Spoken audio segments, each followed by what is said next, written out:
পানির নিচে ডলফিনটা তো জঙ্গলের মতন, হে দাদা জঙ্গলের মতন। পানির নিচে ডলফিনটা তো জঙ্গলের মতন, হে দাদা জঙ্গলের মতন। ইব্রাহিম, আমার তো ছুটি শেষ। আমাদের ইয়ামিনকে কে দেখে রাখবে? অফিসে না গেলে তো আমার চাকরি শেষ হয়ে যাবে। কি যে করব, কোনো লোকও তো পাচ্ছি না। আসলে কি যে হবে, একটা কাজ করো, তুমি আমাদের ইয়ামিনকে ওর নানির কাছে গ্রামে দিয়ে আসো। ওর নানি আর ওর ছোট খালায় ইয়ামিনকে দেখে রাখবে।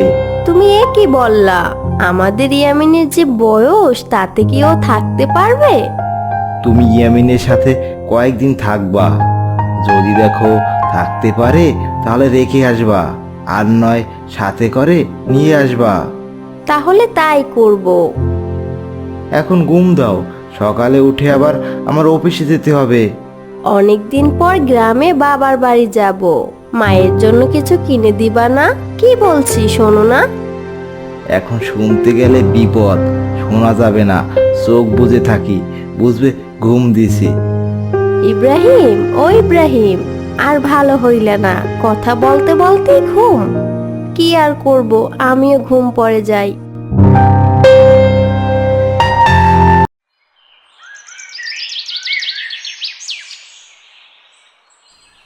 শিরিন, ওঠো, তাড়াতাড়ি ওঠো, আমি অফিসে যাব। নাস্তা রেডি করবা না? উঠছি উঠছি, তোমার নাস্তা আগেই রেডি করে রাখছি, খেয়ে তুমি অফিসে যাও।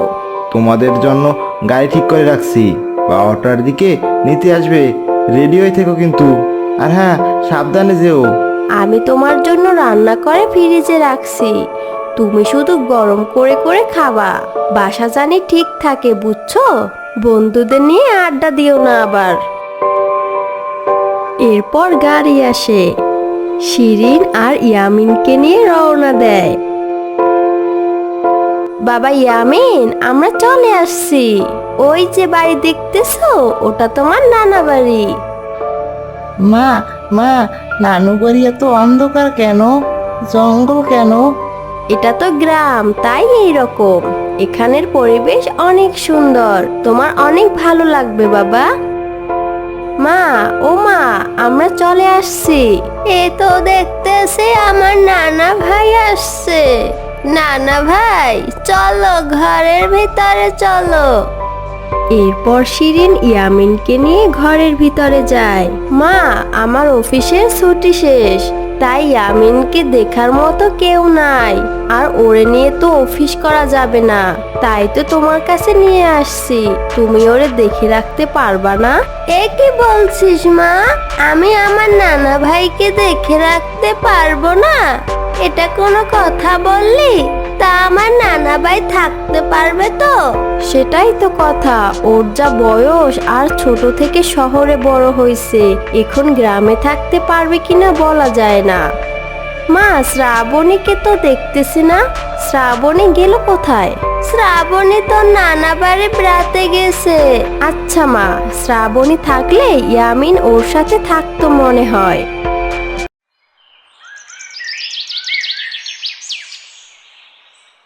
পরের দিন বিকেল বেলা, মা, আমি ইয়ামিনকে ঘুম পাড়িয়ে রেখে গেলাম। অনেকদিন পর গ্রামে আসছি, যাই চাচিদের বাড়ি থেকে ঘুরে আসি। এরপর শিরিন চাচিদের বাড়ি যায়। কিছুক্ষণ পর ইয়ামিন ঘুম থেকে জেগে ওঠে। মা মা, ও মা মা। ছোট ইয়ামিন ওর মাকে না দেখে কান্না করতে থাকে। তারপর একা একা ঘর থেকে বের হয়ে হাঁটতে থাকে।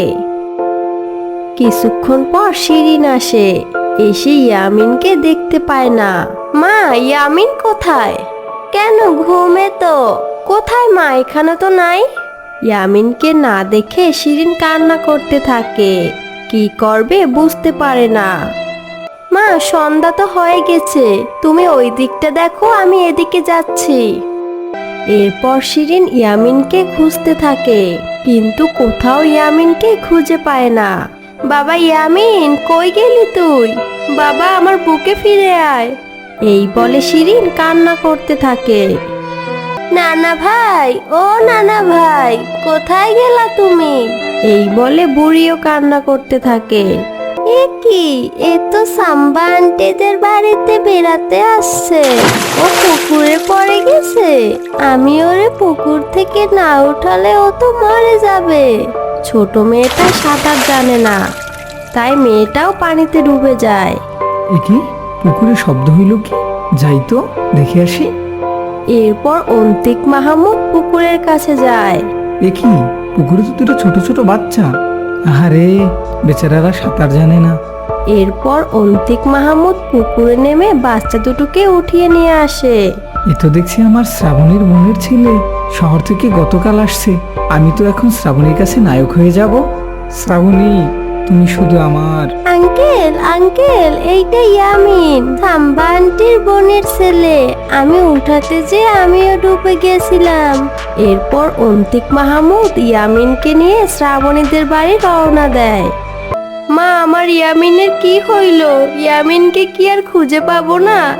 এই বলে শিরিন কান্না করতে থাকে। শ্রাবণী, ও শ্রাবণী, তোমাদের বাড়ির মেহমান পুকুরে পড়েছিল, আমি উঠিয়ে নিয়ে আসছি। এই কথা শুনে শিরিন দৌড়ে অন্তিক মাহমুদের কাছে যায়। বাবা ইয়ামিন, ও বাবা, কথা ক। আব্বু, ইয়ামিন জ্ঞান হারিয়ে ফেলেছে, কিছু সময় পর ঠিক হবে। তার শ্রাবণীকে দেখছি না। শ্রাবণী কোথায়? শ্রাবণী ওর নানা বাড়ি বেড়াতে গেছে। এরপর ইয়ামিনকে নিয়ে ঘরে যায়। মা, ইয়ামিনকে নিয়ে আমি শহরে যাই। ইয়ামিন আমার ছাড়া থাকতে পারবে না। সামনের ঈদে আবার ইয়ামিনকে নিয়ে আসব। তখন ইয়ামিন বড় হবে, তখন তোমার কাছে থাকতে পারবে।